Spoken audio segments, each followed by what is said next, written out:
I was watching TV in the family room when my son-in-law walked in and shut it off without a word. "Go to your room, old woman," he said coldly. "This living room is mine now." I looked at my daughter, waiting. She didn't defend me.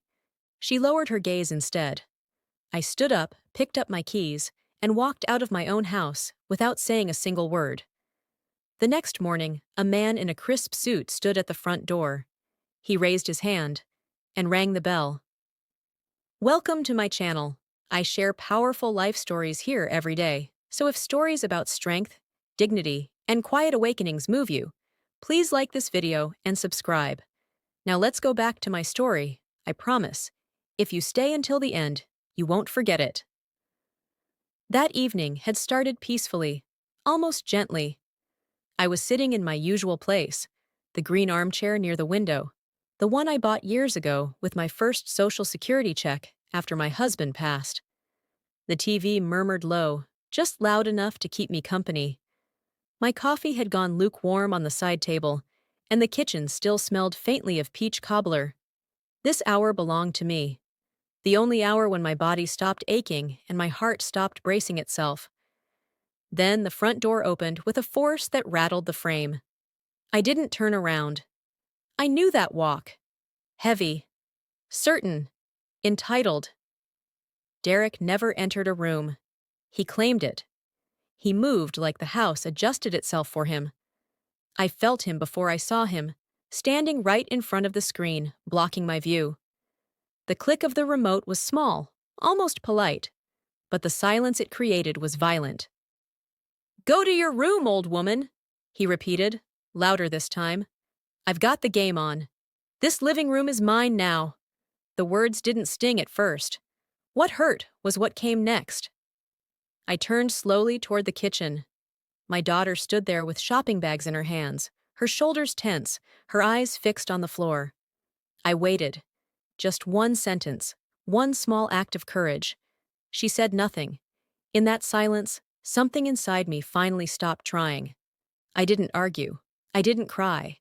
I didn't remind anyone whose house it was, or how many years I had carried this family on my back. I simply stood.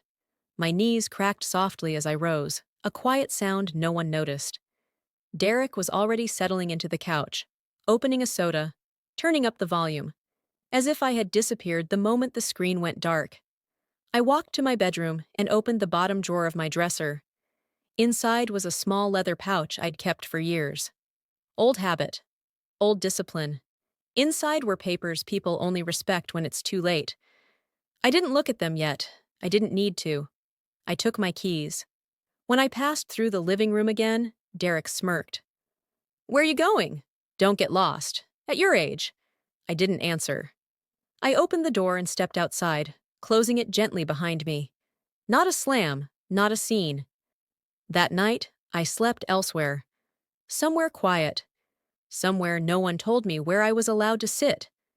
And the next morning, while the house was still waking up to the lie it had been living in, a man in a crisp suit adjusted his cuffs, stood at the front door, and pressed the bell. Inside that envelope he carried wasn't anger. It wasn't revenge. It was reality. And when that door opened, everything that had been taken from me, slowly, quietly, was about to come back. The man in the crisp suit rang the bell once, and then waited. Not impatiently, not nervously. The way people wait when they know time is finally on their side. I wasn't there to see the door open. I was sitting in a quiet hotel room across town, wrapped in a robe that smelled faintly of soap and fresh linen, staring out at a street that didn't know my name. For the first time in years, no one needed anything from me. No one was waiting for dinner. No one was watching my movements to see if I took up too much space. Still, my hands trembled slightly as I held my coffee, not from fear, from unfamiliar calm. I had left the house the night before with nothing but my purse, my keys, and a feeling I couldn't yet name. I didn't cry. I didn't call anyone. I simply drove until the sky darkened and the streetlights came on, then checked into the first clean hotel I saw. The receptionist had smiled at me like I mattered. That alone felt strange. That morning, I woke early. My body was used to waking before everyone else, to serve, to clean, to prepare myself to be useful. But this time, there was nothing waiting on the other side of the door. Except consequences. At exactly 9:12 a.m., my phone buzzed. It was my daughter. I let it ring. I imagined the scene instead. Derek pacing the living room. The TV silent. The internet lagging. My daughter standing behind him. Already shrinking. Already apologizing with her posture. Then the doorbell. A stranger. An envelope. I answered on the fourth ring. "Mom," she said breathlessly. "There's a man here. He says he needs you." "I know," I replied calmly. "What do you mean you know?" Her voice cracked. "He's holding papers. Derek is yelling. He says this is harassment." I closed my eyes and took a slow sip of coffee. Still warm.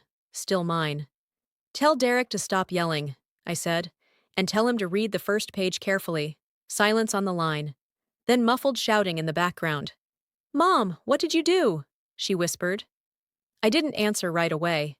For years, I had explained myself too quickly, softened my words, added excuses so other people wouldn't feel uncomfortable standing on my generosity.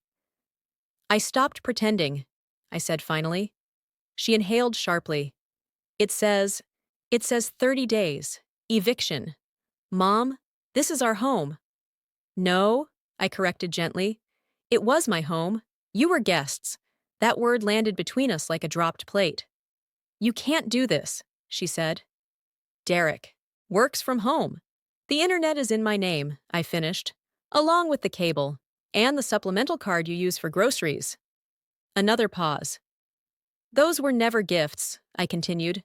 "They were temporary kindnesses, and temporary things end." She started crying then. Real crying. Not the dramatic kind. The exhausted kind. The kind that comes when a story you've been telling yourself finally collapses. "He's furious," she whispered. "He says you're humiliating him." I almost smiled. "I was humiliated first," I said quietly, "when I was told to go to my room in my own house." I could hear Derek in the background now, his voice sharp, frantic, demanding the phone, demanding explanations, demanding what he believed he was owed. I didn't wait for him to take it. "Listen to me," I said to my daughter.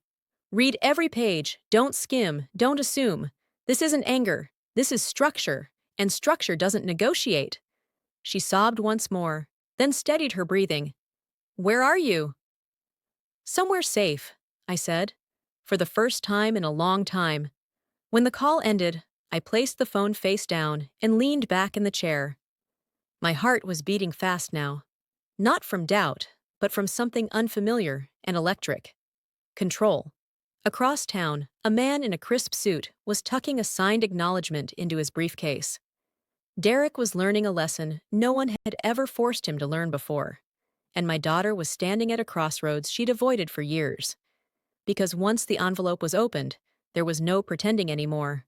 And in 30 days, silence would return to that living room this time, by my design. The silence didn't arrive all at once. It crept in, first through the walls, then through the wires, and finally into the spaces where shouting used to live. By noon, my phone had stopped vibrating. That alone told me everything. I sat by the window of the hotel room, watching people cross the street below, their lives moving forward without permission from anyone else. I realized something then. Most people don't notice when control is taken from them slowly. It feels like comfort at first.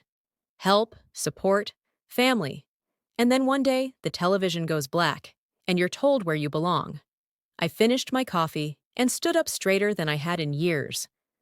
At 12:47 p.m., my phone buzzed again. A message this time. "Derek, you've gone too far. Come home. We'll talk." No apology, no acknowledgement, just a command disguised as peace. I didn't reply. 5 minutes later, another message appeared. "Derek, Lena is upset. This is hurting her. If you care about your daughter, you'll stop this nonsense." I stared at the screen, then turned the phone face down again. I had spent decades being managed through guilt. I recognized the technique, and for the first time, it didn't work. Instead, I picked up my purse and left the hotel. The city felt different when I walked through it, knowing no one was tracking my steps, waiting for me to return and resume my role. I went to a quiet cafe and ordered soup and bread. I ate slowly, no rush, no checking the clock, no voice in my head reminding me I should be somewhere else. Halfway through my meal, my daughter called again. This time, I answered. "Mom," she said softly, "the internet just stopped working." "Yes," I replied. "That's expected." "You shut it off?" she asked, disbelief slipping through her calm. "I suspended it," I corrected, "along with the cable." A long pause. "Derek has meetings," she said. "Important ones." "I'm sure he'll find a solution," I replied. "Adults usually do." She exhaled slowly. "You're punishing us." I looked out the cafe window at a woman laughing on her phone, completely unafraid of taking up space.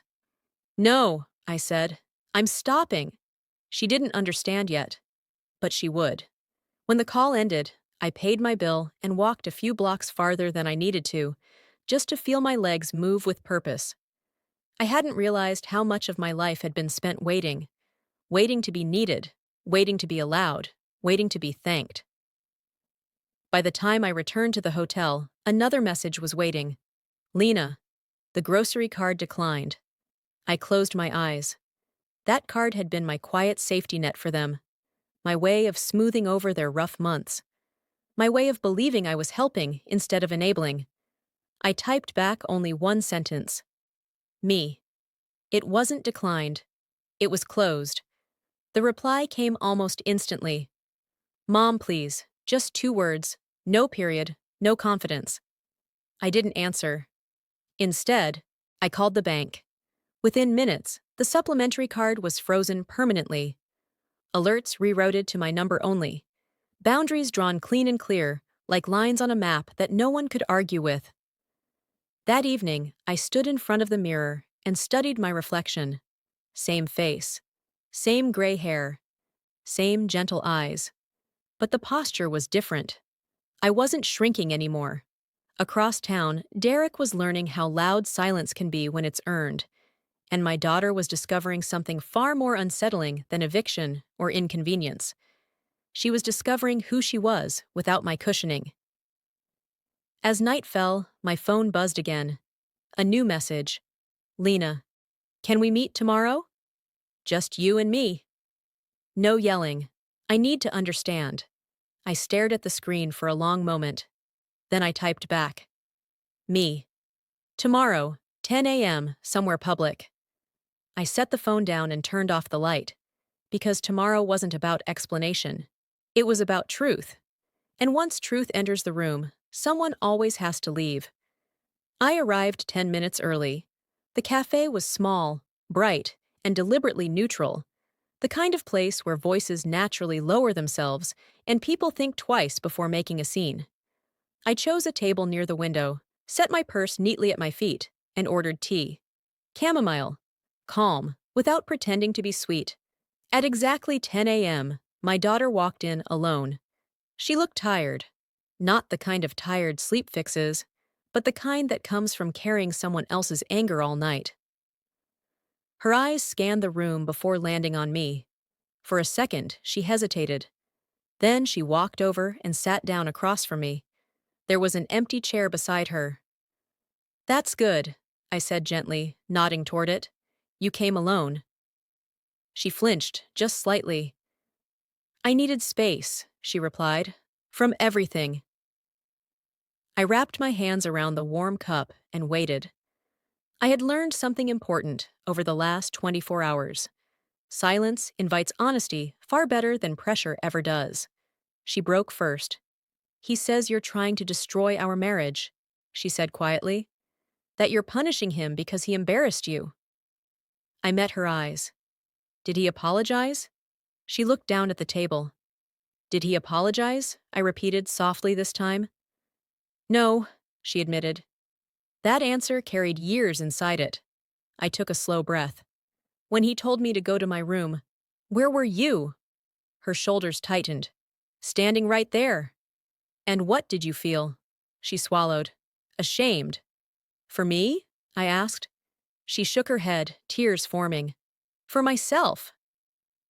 The truth landed between us, heavy but clean. I didn't leave because of what he said, I continued. I left because you didn't stop it. Her eyes filled.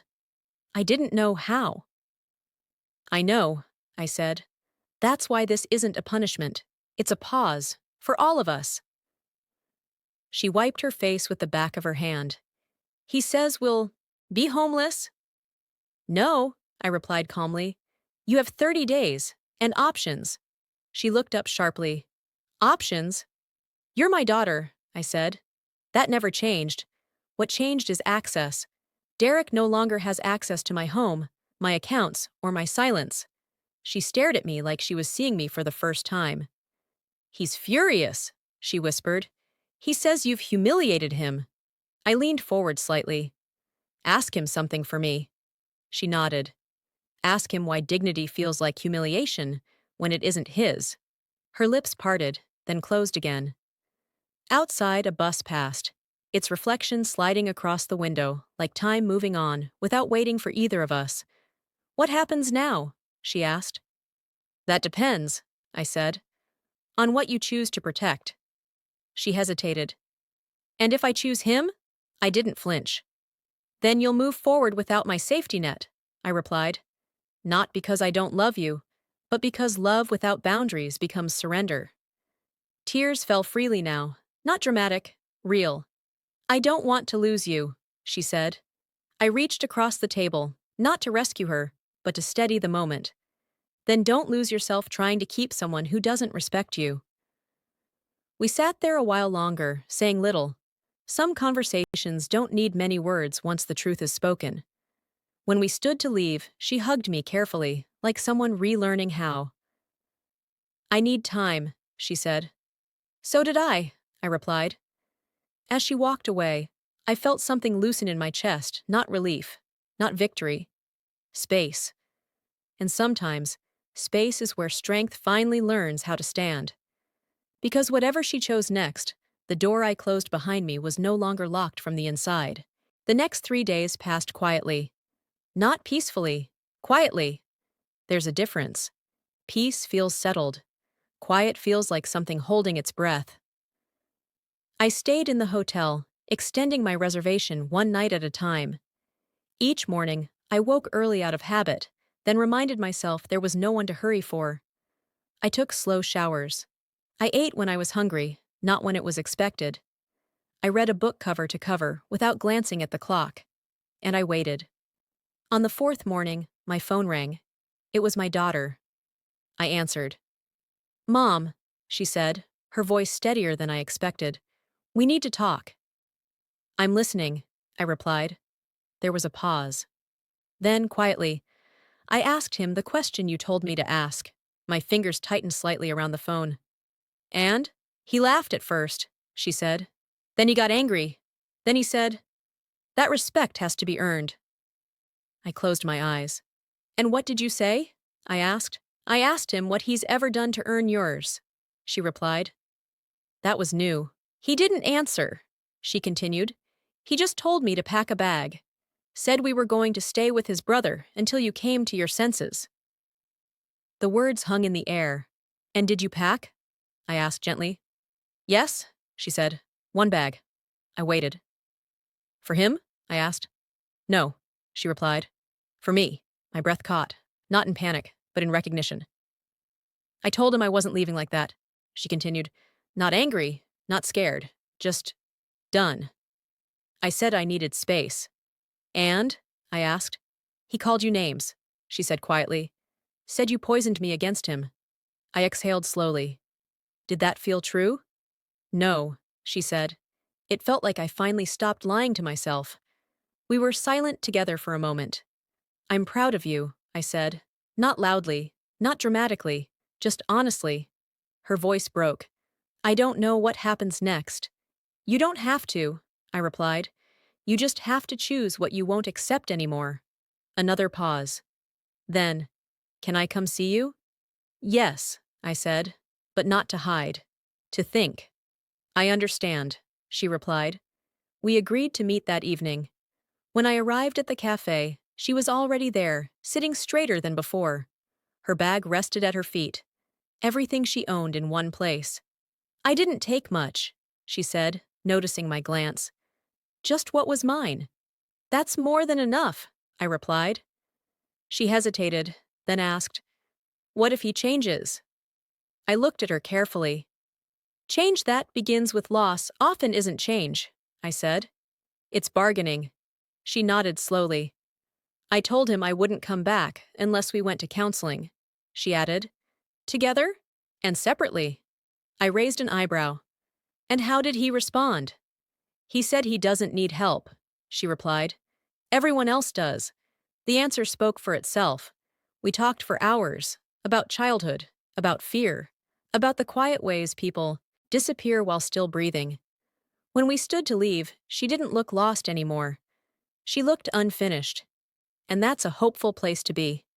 That night, she stayed in a room down the hall from mine. Not because she needed saving, but because sometimes the first safe place you return to is the one that reminds you who you were before you learned to be afraid. And somewhere across town, a man was discovering that control doesn't survive choice. Because when someone finally chooses themselves, power loses its favorite disguise. Derek showed up on the seventh day. Not at the hotel. At the house. He believed routine would save him. That familiarity would restore the order he thought was natural. He parked in the driveway like he still belonged there, stepped out with the confidence of someone certain the door would open if he knocked hard enough. It didn't. Inside, the house was quiet, but not empty. A locksmith had already come and gone. The locks turned smoothly now, answering only to the name on the deed. Mine. When Derek realized his key no longer worked, he laughed. The short, sharp kind people use when they're certain the world has made a mistake. He knocked, then knocked harder, then rang the bell again and again, pressing it until the sound turned shrill. No one answered, because no one owed him an audience anymore. Across town, I sat in the hotel lobby with my daughter, signing papers. Temporary ones. Clear ones. She read every line, asked questions, took her time. I watched quietly, proud not because she was strong, but because she was careful. My phone buzzed. Unknown number. I didn't answer. The voicemail came seconds later. "You think this is funny?" Derek's voice snapped through the speaker. "You can't just lock me out. I live there. I work there. You're overreacting." Overreacting. The word echoed softly in my mind. I deleted the message without responding. An hour later, another call. Then another. Then silence. By evening, my daughter received a message. "Derek, if you don't come home tonight, don't bother coming back." She read it once. Then again. Then she set the phone down. "I think he believes ultimatums still work," she said quietly. "They only work when someone is afraid of losing," I replied. "You already lost something more important." She nodded. That night, we ate dinner together in the hotel restaurant. Nothing fancy. Soup and bread again. Familiar, grounding. Halfway through the meal, her phone buzzed. A new message. "Derek, you'll regret this." She looked up at me. "Did you ever regret standing up for yourself?" I didn't answer right away. "I regretted waiting so long," I said finally. She turned the phone face down. The next morning, Derek's name appeared on my screen again, this time from a legal office. I answered. "This is Mr. Hale," the voice said professionally. "I represent Derek. He believes there's been a misunderstanding regarding occupancy and access to the property." I smiled faintly, not from triumph, but from certainty. "There's no misunderstanding," I replied. "There's a record." Silence on the other end. "Any further communication can go through my attorney," I added calmly, "whose information is already in your client's possession." The call ended quickly. That afternoon, my daughter packed her bag again, but this time, not in fear. "I'm going to stay with a friend for a few nights," she said. Just to breathe. I hugged her. Not tightly, not desperately. The way you hug someone you trust to stand on their own. As she left, she turned back. Thank you, she said, for not rescuing me too fast. I nodded. Thank you for walking on your own. And somewhere, Derek was learning the lesson he'd avoided his entire life. The letter arrived on a Tuesday, not by email, not by text, by mail, thick paper, official seal, the kind of envelope people don't open casually. Derek stared at it longer than he should have. I know because my attorney told me later, told me how his confidence drained the moment he realized this wasn't something he could shout his way through. The notice was simple, clinical, unemotional. 30 days stood, no extensions, no negotiation. And one more line Derek hadn't prepared for. Unauthorized occupancy may result in immediate removal. For the first time, the law spoke louder than he did. That same afternoon, my daughter came to see me again. Not rushed this time, not shaken. She looked lighter. I started therapy, she said as soon as she sat down. I didn't hide my smile. For you? She nodded. And I booked a consultation with a lawyer, just to understand my options. That was how I knew the cycle was breaking. We talked about practical things, finances, housing, boundaries, no raised voices, no defending the indefensible, just planning. At one point, she hesitated. He says you turned me against him. I tilted my head. Did I tell you to leave? No. Did I tell you to stop loving him? No. Then what changed? She answered without thinking. I stopped making excuses. Exactly. That evening, Derek tried one last tactic. He sent flowers. Not to me. To her. A grand arrangement. Roses. Apology card filled with dramatic language and selective memory. She read it slowly, then folded the card and placed it back inside the envelope. He says he'll change, she said. And does he say how? I asked. She shook her head. Just that he will. We exchanged a look, one woman who had learned late, and one who had learned just in time. The next day, the locks were changed again. Not because Derek tried to force his way in, but because closure deserves ceremony. By the end of the week, his belongings were boxed neatly and labeled. No damage, no revenge, just order. When Derek came to collect them, he didn't look angry. He looked confused, like someone who had finally realized the rules had existed all along. He just hadn't bothered to read them. He didn't speak to me. He didn't speak to my daughter either. He took the boxes, one by one, and loaded them into his car. And for the first time since I'd known him, he left quietly. No audience, no control, no final word. That night, my daughter stood in the doorway of the living room, the same room where the TV had gone black weeks earlier. It feels different, she said. It is, I replied. Because now, no one is afraid to sit down. She smiled softly and lowered herself onto the couch.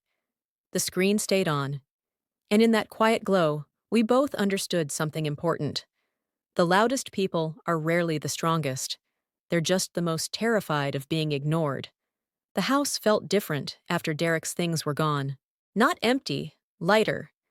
It's strange how walls remember tension, how rooms absorb raised voices and sharp silences, holding on to them long after the people are gone.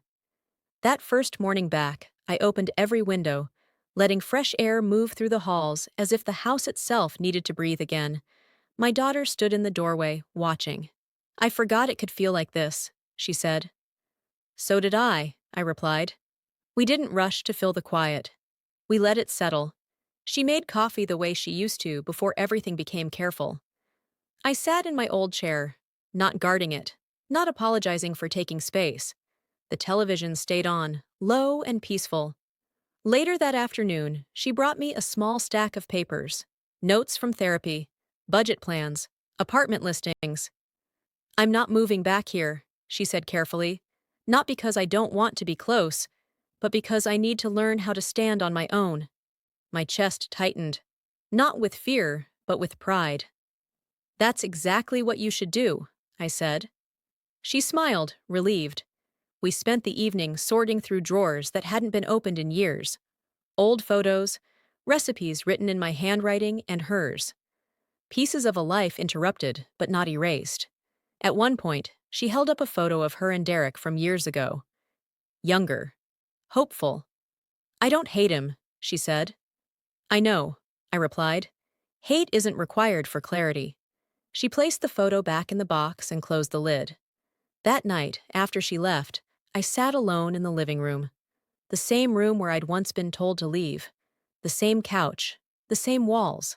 Different power. I picked up the remote and turned the volume down. Not because I was told to, but because I chose quiet. The next morning, a message came from Derek. Short. Flat. "I'll be out by the end of the week." No apology. No anger. Just resignation. I didn't respond. Some endings don't need acknowledgement to be complete. When my daughter came by later, she brought a plant. Small, green, alive. "For the living room," she said. We placed it near the window, where sunlight spilled in easily. As we stepped back, she said, "I think the house remembers who it belongs to now." I nodded. So did I. Because homes, like people, respond to truth. And once truth returns, nothing false can ever sit comfortably again. After Derek left for good, nothing dramatic happened. No shouting in the driveway. No last-minute confrontation. No apologies delivered too late. Just absence.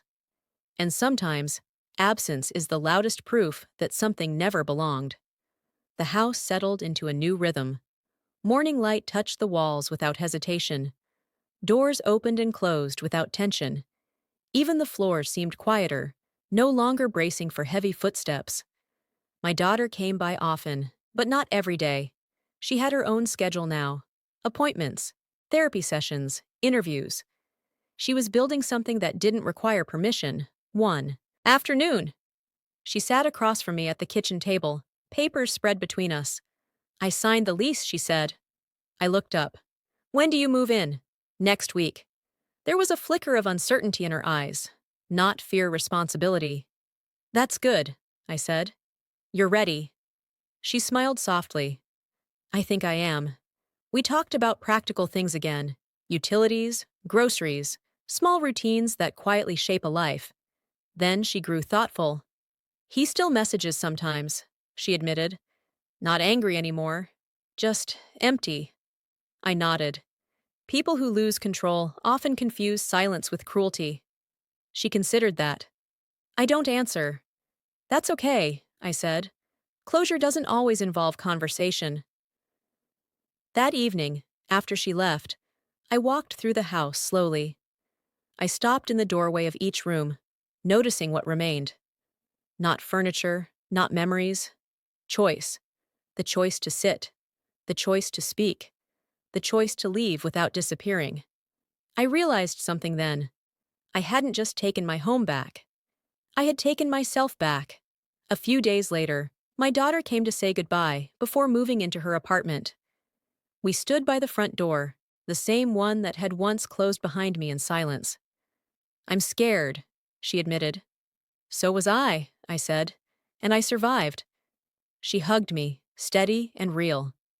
"Thank you for showing me what strength looks like."